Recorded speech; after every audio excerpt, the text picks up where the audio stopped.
Berita berikut ini dari Kota Ambon Tribuners, pencarian Naruto masuk hari ke-7, tim SAR sisir Teluk Ambon.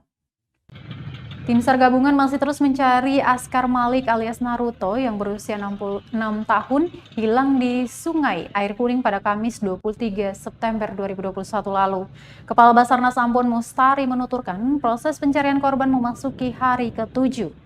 Fokus pencarian yakni menyisir perairan Teluk Ambon, Pantai Mardika, Jembatan Merah Putih hingga ke Halong. Jika pencarian hari ini tidak membuahkan hasil, maka pihaknya akan berkoordinasi dengan keluarga korban untuk menghentikan pencarian. Meski begitu, tetap akan dilakukan pemantauan di lokasi kejadian maupun di perairan Teluk Ambon.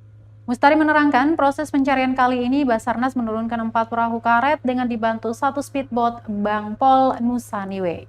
Untuk diketahui, proses pencarian tim SAR gabungan ini sudah berlangsung sejak hari kejadian. Pada hari pertama hingga hari ketiga, tim memfokuskan pencarian di lokasi kejadian Bendungan Ahuru, Kampung Rinjani hingga Sungai Batu Merah. Untuk hari keempat hingga hari ketujuh, proses pencarian dilanjutkan ke perairan Teluk Ambon.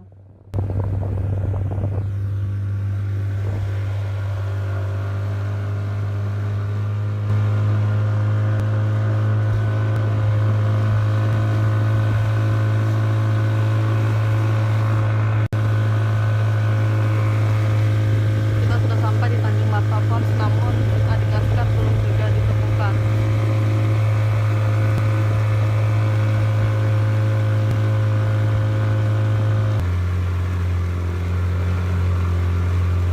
Terima kasih sudah nonton. Jangan lupa like, subscribe, dan share ya.